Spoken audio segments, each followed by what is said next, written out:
வணக்கம் and welcome back to our channel start to study. இன்றைக்கி வீடியோவில் என்ன பார்க்க போகிறோம் அப்படின்னு பார்த்தோன்னா பிஎட் செகண்ட் இயர் 4th செமஸ்டரில் இருக்க yoga health and physical education சப்ஜெக்டில் இருக்க ஒரு இம்பார்ட்டன்ட் கொஷின் பார்க்க போகிறோம்.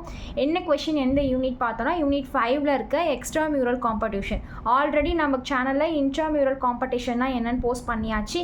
அதேமாதிரி ஸ்போர்ட்ஸ் மீட்டுமே நம்ம போஸ்ட் பண்ணியிருக்கோம். ஸோ பார்க்கலன்னா டிஸ்கிரிப்ஷனில் ப்ளேலிஸ்ட் லிங்க் ஆட் பண்ணி வச்சுருக்கேன், செக் பண்ணி பார்த்துக்கோங்க. இந்த extra mural competition and intra mural competition ரெண்டுமே தனித்தனியாக தான் டாபிக். பட் இது ரெண்டுத்தையுமே நீங்கள் தெரிஞ்சிட்டிங்கன்னா அடுத்து வர ஸ்போர்ட்ஸ் மீட்டாக இருக்கட்டும், டோர்னமெண்ட் கொஷினாக இருக்கட்டும், இது எல்லாத்துலேயுமே இந்த கான்செப்ட் கொஞ்சம் அங்கங்கே இன்க்ளூட் ஆகும். அப்போது உங்களுக்கு புரியணும்னா இது தனி கொஷினாக படிச்சுக்கிறதே ரொம்ப நல்லது. இந்த சப்ஜெக்ட் பொறுத்த வரைக்கும் இந்த யூனிட் தான் ரொம்ப ஷார்ட்டான ஒரு யூனிட். அதனாலவே இந்த யூனிட்டில் எந்த கொஷினையுமே ஸ்கிப் பண்ணாதீங்கன்னு தான் நான் சொல்வேன். ஏன்னா மற்ற யூனிட்ஸில் நீங்கள் ஸ்கிப் பண்ண வேண்டியது கொஷின் இருந்தாலும் அதுக்கு இந்த யூனிட்ஸ் ஃபுல்லாக படிச்சிட்டிங்கன்னா 10 மார்க் 5 மார்க் 1 மார்க் ஃபுல்லாகவே நீங்கள் வந்து மார்க் ஸ்கோர் பண்ணிடலாம். அதனால எந்த கொஷினையுமே ஸ்கிப் பண்ணிடாதீங்க. நோட்ஸ் வந்து பார்த்தீங்கன்னா ரெடி ஆகிட்டுருக்கு. இன்னும் 10 டேஸில் வந்து நோட்ஸும் அவைலபிளாக இருக்கும் சேனலில். மற்ற நோட்ஸும் அவைலபிளாக இருக்குது. வேணா ஸ்க்ரீனில் தெரியிற வாட்ஸ்அப் நம்பருக்கு வாட்ஸ்அப் பண்ணுங்கள். ஓகே, எக்ஸ்ட்ரா மியூரல் காம்படிஷன் அப்படின்றது வந்து பார்த்தீங்கன்னா ஃபஸ்ட் எக்ஸ்ட்ரா மியூரல் அப்படின்றது லெட்டின் வேர்ட். அது வந்து எப்படி டிரைவ் ஆகி வந்ததுன்னா எக்ஸ்ட்ரா அண்ட் மியூரல். ஸோ இந்த extra means outside and mural means walls. So இந்த இடத்துல நீங்கள் இதெல்லாம் வந்து அண்டர்லைன் பண்ணியோ இல்லை ஹைலைட் பண்ணியோ எழுதிக்கலாம். நான் நோட்ஸில் வந்து பார்த்தீங்கன்னா ஹைலைட் பண்ணி கொடுத்துருப்பேன். பட் நான் பிரிண்ட் எடுக்கும்போது ஃபுல்லாக பிளாக் அண்ட் ஒயிட்டில் எடுத்ததுனால உங்களுக்கு இப்படி இருக்குது. நீங்கள் நோட்ஸ் ஃபோனில் பார்க்கும்போது உங்களுக்கு கிளாரிட்டி, தட் மீன்ஸ் கலரில் வந்து இருக்கும்.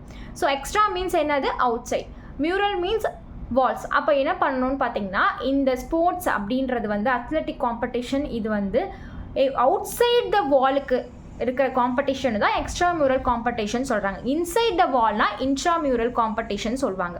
So the word extra mural means the activities which are perform outside the 4 walls. நம்ம இன்சைட் த 4 வால்ஸ்ன்னு பார்க்கும்போது இன்ட்ரா மியூரல் காம்படிஷன் பார்த்துருப்போம். நான் ரிப்பீட்டடாக ஏன் சொல்கிறேன், 1 மார்க்கில் கேட்பாங்க. அவுட் சைட் த 4 வால்ஸ் அப்படின்னா அது என்னது, இன்சைட் த 4 வால்ஸ் அப்படின்னா என்னன்னு கேட்பாங்க. ஸோ அதனாலவே தெளிவாக அண்டர்லைன் பண்ணி சொல்கிறேன். Outside the 4 walls means extra mural competition of an institution like காலேஜ்குள்ளேயா இருக்கலாம், ஸ்கூல்ஸ்குள்ளேயா இருக்கலாம், யூனிவர்சிட்டிக்குள்ளேயா இருக்கலாம். ஸோ இதெல்லாம் வந்து உங்களுக்கு வந்து 4 செவத்துக்கு வெளியில் நீங்கள் வந்து என்ன காம்படிஷன் கண்டக்ட் பண்ணுறீங்களோ, காலேஜ் மீன்ஸ் 2-3 காலேஜ் சேர்ந்த மாதிரி இல்லை 2-3 ஸ்கூல்ஸ் எல்லாம் சேர்ந்த மாதிரி இந்த மாதிரி நீங்கள் காம்படிஷன் கண்டக்ட் பண்ணுறீங்க அப்படின்னா அது வந்து எக்ஸ்ட்ரா மியூரல் காம்படிஷன் அப்படின்னு சொல்கிறாங்க. நெக்ஸ்ட் வந்து extra mural competition are conducted as various levels like inter school, inter district, inter zonal, inter state cluster, regional, national and international levels வரைக்குமே. இன்டர் ஸ்கூல்ஸ் இதெல்லாம் என்னன்றதை உங்களுக்கு நான் போக போக சொல்கிறேன். இப்போ வந்து நீங்கள் ஒரு டிஸ்ட்ரிக்ட் நடத்துக்கிட்டீங்க அப்படின்னா அதில் நிறையா உங்களுக்கு தொகுதியெலாம் இருக்கும். அந்த தொகுதிக்குள்ளே வந்து நீங்கள் இப்போ ஒரு தொகுதிக்குள்ளேயே 2-3 ஸ்கூல்ஸ் இருக்கும். அந்த 2-3 ஸ்கூல்ஸை வந்து நீங்கள் ஃபுல்லாத்தையும் வந்து ஒரு காம்படிஷனாக கண்டக்ட் பண்ணுறது. அதுக்கப்புறம் இந்த மாதிரி ஒரு தொகுதியாக கண்டக்ட் பண்ணிவிட்டு மொத்தமாக மாவட்டத்துக்கு நடுவில் வந்து ஒரு காம்படிஷன் கண்டக்ட் பண்ணுறது. ஸோ இந்த மாதிரி வச்சுக்கலாம். நெக்ஸ்ட் வந்து இன்டர் ஸ்கூல் மீன்ஸ் பக்கத்து நெய்பர் ஸ்கூல்ஸுக்குள்ளே நீங்கள் வந்து உங்கள் காம்படிஷன்ஸை கண்டக்ட் பண்ணிக்கலாம். இதனால் நிறைய பெனிஃபிட்ஸ் இருக்குது, என்னன்றதை பார்க்கலாம். Extra murals are fixed well in advance. So the students of other school institution may prepare well for such competition. இந்த காம்படிஷன் அப்படின்னு அனௌன்ஸ் பண்ணிட்டாங்க அப்படின்னா இதற்காக நிறைய ஸ்கூல்ஸ்க்கு வந்து சர்க்குலர் அனுப்பப்படுது. எந்த ஸ்கூல்ஸ் வந்து ஓகேன்னு சொல்லி அக்செப்ட் பண்ணிக்கிறாங்களோ அந்த ஸ்கூல்ஸ் வந்து இந்த காம்படிஷனில் கலந்துக்கலாம். அந்த ஸ்கூல்ஸில் இருக்கிற ஸ்டூடெண்ட்ஸ் வந்து இந்த காம்படிஷனில் கலந்துக்கிறதுக்கான வாய்ப்பை ஏற்படுத்தி கொடுக்குறாங்க. ஏன் அப்படின்னா அப்போதான் வந்து அவங்களோட திறமைகள் வந்து வெளியில் வரும். ஹிடன் டேலண்ட் ஏதாவது இருந்தால் வெளியில் வரும். அவங்க ஸ்கூலுக்குள்ளே காம்படிஷன் இருக்கும்போது அவங்களோட திறமை பெருசாக தெரியாது. இந்த மாதிரி வெளி ஸ்கூல்ஸ்லையோ வெளி காலேஜஸ்லையோ போய் பார்ட்டிசிபேட் பண்ணும்போது அது 4 பேருக்கு தெரியும். இன்னும் அவங்க அடுத்தடுத்த லெவலுக்கு ஃபியூச்சருக்கு போகிறதுக்கு அது உங்களுக்கு யூஸ்ஃபுல்லாக இருக்கும். நெக்ஸ்ட் இதோட இம்பார்ட்டன்ஸ் என்ன அப்படின்னு பார்த்தீங்கன்னா தே provide opportunities to institution to play at different location. அவங்க ஸ்கூலுக்குள்ளேயோ அவங்க காலேஜ்குள்ளேயோ கண்டக்ட் பண்ணும்போது அந்த லொக்கேஷனுக்கும் அவங்க ஸ்டாஃப் எந்த மாதிரி இருப்பாங்க, அவங்களுக்குள்ள போட்டி போகிற ஸ்டூடெண்ட்ஸ் எந்த மாதிரி இருப்பாங்கன்னு தெரிஞ்சு அவங்க விளையாடுவாங்க. பட் இந்த மாதிரி வேறு ஸ்கூலோ வேறு காலேஜ்லையோ போய் பார்ட்டிசிபேட் பண்ணும்போது நியூ லொக்கேஷன்ஸை வந்து அவங்க எக்ஸ்ப்ளோர் பண்ணுற மாதிரி இருக்கும். அதேமாதிரி டிஃப்ரெண்ட் எக்ஸ்பீரியன்ஸ் வந்து அவங்க எக்ஸ்ப்ளோர் பண்ணுவாங்க.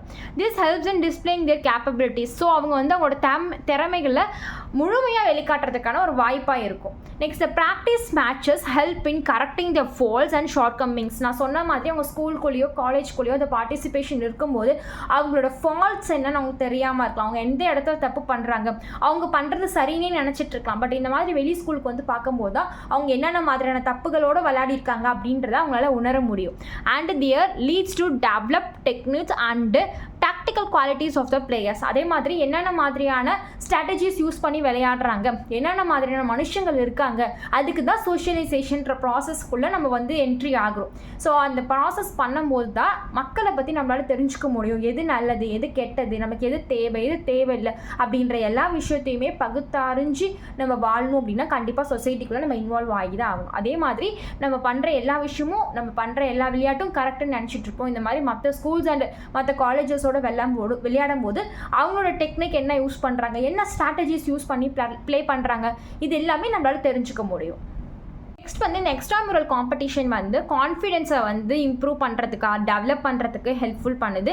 அண்ட் நிறைய என்கரேஜ்மெண்ட் இருக்கும் நமக்குள்ளே வந்து ஸ்கூல்ஸ்குள்ளே பண்ணும்போது. நம்ம வேணால் மேபி ஒரு பேட் பிளேயராக இருந்தால் நம்மளை சுற்றி விளையாட வரவங்களை நம்ம வந்து அவங்கள மிரட்டி அவங்கள விளையாட வைக்க முடியாமல் பண்ண முடியும்.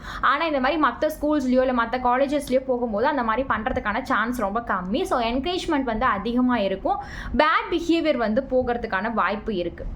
நெக்ஸ்ட் வந்து அப்ஜெக்டிவ் ஆஃப் எக்ஸ்ட்ரா மியூரல் காம்படிஷனில் ஃபஸ்ட்டு வந்து ஸ்டாண்டர்ட் ஆஃப் ஸ்போர்ட்ஸ் வந்து ப்ரமோட் பண்ணப்படுது. நம்ம ஸ்கூல்குள்ளேயோ காலேஜ்குள்ளேயோ பண்ணும்போது அவங்களுக்கு என்ன தெரியுமோ அந்த ஸ்போர்ட்ஸ் மட்டும் தான் கண்டக்ட் பண்ணுவாங்க. ஸோ இந்த மாதிரி வெளியில் போகும்போது கண்டிப்பாக நமக்குள்ளே என்ன ஆகும், அந்த ஸ்டாண்டர்ட் ஆஃப் த ஸ்போர்ட்ஸ் வந்து ப்ரமோட் ஆகும். நெக்ஸ்ட் வந்து கான்ஃபிடென்ஸ் வந்து அதிகமாகும். நிறைய ஸ்டூடெண்ட்ஸ் பார்ட்டிசிபேஷனோட விளையாடுவாங்க. அதை பார்க்குறதுக்கு நல்லா இருக்கும். அவங்களோட டேலண்ட்ஸ் வெளியில் வரும். எல்லாருமே இன்வால்வ் ஆகிறதுக்கான ஒரு வாய்ப்பாக இருக்கும். நியூ எக்ஸ்பீரியன்ஸை கெயின் பண்ணுறதுக்கான ஒரு சான்ஸாக இருக்கும். அதே மாதிரி new rules and advance technique என்னன்றதை தெரிஞ்சுக்கிறதுக்காக அந்த நாலேஜை வந்து யார் கொடுப்பாங்கன்னா ஒரே காலேஜ்லேருந்து கொடுக்க முடியாது. வேறு இடத்துலையோ வெவ்வேறு காலேஜ்லேருந்து வரும்போது அது கண்டிப்பாக நம்மளால் கெயின் பண்ண முடியும். நெக்ஸ்ட்டு இந்த எக்ஸ்ட்ரா மியூரல் காம்படிஷனில் எப்படிலாம் கண்டக்ட் பண்ணுவாங்க, எப்படிலாம் ஆர்கனைஸ் பண்ணுவாங்கன்னு பார்த்தோன்னா ஒரு 3 மெத்தட் மூலிமா. ஒன்று வந்து practice matches, closed competition, open competition. First இதை ஓவரால் சொல்லிடுறேன், அதுக்கப்புறம் 1 by 1 எக்ஸ்ப்ளனேஷனோட சொல்கிறேன். ப்ராக்டிஸ் மேட்சஸ் அப்படின்றது வந்து பார்த்திங்கன்னா நம்ம மேட்ச்சுக்கு போகிறதுக்கு முன்னாடி, களத்துக்கு போகிறதுக்கு முன்னாடி, விளையாடுறதுக்கு போகிறதுக்கு முன்னாடி ப்ராக்டிஸ் பண்ணும். ப்ராக்டிஸ் பண்ணும்போது தான் யார் யார் எப்படி விளையாடுறாங்கன்னு தெரிஞ்சு அப்போ தான் நம்மளை எவ்வளோ நம்ம ப்ராக்டிஸ்க்குள்ளே இன்வால்வ் பண்ணணுன்றது இண்டிவிஜுவல் பர்சனுக்கு, ஸ்டூடெண்ட்டுக்கு தெரிய ஆரம்பிக்கும். ஸோ ப்ராக்டிஸ் மேட்சஸ்ன்றது ரொம்ப இம்பார்ட்டன்ட். க்ளோஸ்டு காம்படிஷன் அப்படின்றத நான் ஆல்ரெடி சொன்ன மாதிரி தான். நான் ஒரு மாவட்டம்னு எடுத்துக்கிட்டிங்கன்னு வச்சுக்கோங்களேன். இப்போ வந்து நான் என் ஸ்கூலுக்குள்ளேயே கண்டக்ட் பண்ணுறது இல்லாமல் 2-3 ஸ்கூல், அது எந்த ஸ்கூல்ஸ்னால் வேணால் இருக்கலாம். இப்போ ஒரு மாவட்டம்னு எடுத்துக்கிட்டிங்கன்னா நிறைய ஸ்கூல்ஸ் இருக்கும், நிறைய காலேஜஸ் இருக்கும். ஆனால் நான் சொன்ன மாதிரி தொகுதியாக பிரித்து ஒரு 5 தொகுதி இருக்குது ஒரு மாவட்டத்துக்கு அப்படின்னா ஃபஸ்ட்டு ஒரு தொகுதிக்குள்ளேயே அவங்க கண்டக்ட் பண்ணிக்கிறது, அதே மாதிரி இன்னொரு தொகுதிக்குள்ளேயே கண்டக்ட் பண்ணிக்கிறது, அப்புறம் 2 தொகுதியாக கம்பைன் பண்ணி அப்புறம் ஒரு மாநிலத்துக்குள்ளே விளையாட வைக்கிறது, அப்புறம் நேஷ்னல் லெவலுக்கு போகிறது. இந்த மாதிரி ஒரு லெவலாக போகிறது தான் க்ளோஸ்டு காம்படிஷன் சொல்லுவாங்க. ஓப்பன் காம்படிஷன் அப்படின்றது யாருனாலும் பார்ட்டிசிபேட் பண்ணலாம்.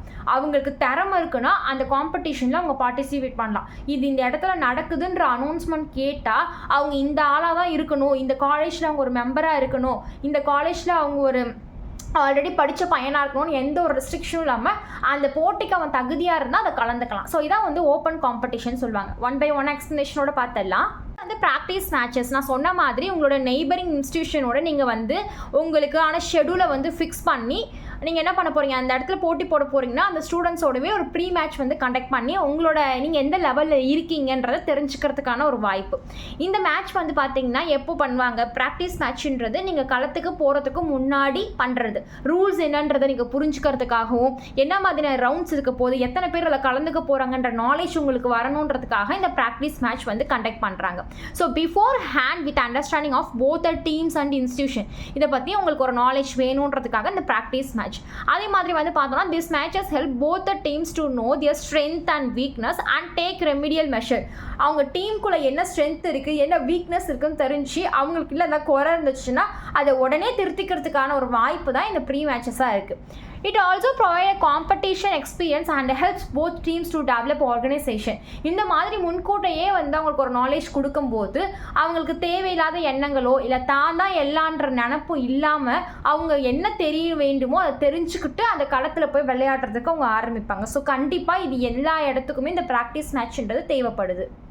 க்ளோஸ்டு காம்படிஷன் வரும்போது இதில் வந்து inter school, inter college, inter university நான் சொன்ன மாதிரி இப்போ வந்து ஆர்ட்ஸ் அண்ட் சயின்ஸ் இருக்குது அப்படின்னா, இன்ஜினியரிங் காலேஜ் இருக்குது அப்படின்னா அந்த டிஸ்ட்ரிக்ட்குள்ளே இருக்கிற எல்லா யூனிவர்சிட்டியுமே, தட் மீன்ஸ் எல்லா யூனிவர்சிட்டின்னு சொல்கிறேன் எல்லா இன்ஜினியரிங் காலேஜுக்கும் சேர்த்த மாதிரி ஒரு போட்டி, எல்லா ஆர்ட்ஸ் அண்ட் சயின்ஸுக்கும் சேர்த்த மாதிரி ஒரு போட்டி, அந்த மாதிரி வைக்கிறது தான் inter college inter university competition. Next open competition வரும்போது நான் சொன்ன மாதிரி எந்த ஒரு அறிவிப்பும் தேவையில்லை. ஓப்பன் காம்படிஷனுக்கு எந்த கேட்டகிரி பீப்புளாக வேணாலும் இருக்கலாம், அவங்க வந்து எந்த கேட்டகரி பீப்புள்ஸாக வேணால் இருக்கலாம், அவங்க வந்து அவங்களுக்கு திறமை இருந்ததுன்னா அந்த போட்டியில் அவங்க கலந்துக்கலாம். Anyone can participate in it through their respective affiliated units. Any institution, department or private agency is eligible to field team in the open institution. நான் சொன்ன மாதிரி அவங்க யாராக வேணால் இருக்கலாம், அந்த போட்டிக்கு திறமையாக உள்ள பர்சனாக இருந்தாங்கன்னா, எலிஜிபிலிட்டியான ஒரு பர்சனாக இருந்தால் அதில் வந்து அவங்க கலந்துக்கலாம். இந்த ஸ்கூல்ஸ்லேயோ இல்லை இந்த யூனிவர்சிட்டிலேயோ அவங்க படிக்கணும் இல்லை படித்த ஒரு பிள்ளையோ அதுக்கான எந்த க்ரிட்டீரியாவும் இந்த மாதிரியான போட்டிக்கு தேவையில்லை அப்படின்னு சொல்கிறாங்க. ஸோ இப்போ எக்ஸ்ட்ரா மியூரல் காம்படிஷனாக உங்களுக்கு என்னன்றது கிளியராக புரிஞ்சிருக்கும்னு நினைக்கிறேன். இது பற்றியான வேறு ஏதாவது டவுட் இருந்துச்சுன்னா கீழே கமெண்ட் பாக்ஸில் கேளுங்க. இந்த யூனிட்டில் வேறு எந்த கொஷின் போஸ்ட் பண்ணலான்ற உங்கள் ஐடியா இருந்துச்சுனாலுமே கமெண்ட் பாக்ஸில் சொல்லுங்கள். நிறைய பேர் வந்து வேல்யூ அண்ட் பீஸ் எஜுகேஷனுக்கு வந்து வீடியோ கேட்டுட்ருக்கீங்க. ஸோ நான் அடுத்தடுத்து அதுலேயுமே வீடியோ வந்து எடுத்துகிட்டு இருக்க ஸ்டார்ட் பண்ணியிருக்கேன். ஸோ இந்த மாதிரி என்னோட அப்கமிங் வீடியோஸ் எல்லாம் உடனே பார்க்கணுன்னா நம்மளோட சேனலை சப்ஸ்கிரைப் பண்ணி பக்கத்துக்கு பெல் ஐக்கானை கிளிக் பண்ணிக்கோங்க. தேங்க்ஸ் ஃபார் வாட்சிங் எ வீடியோ.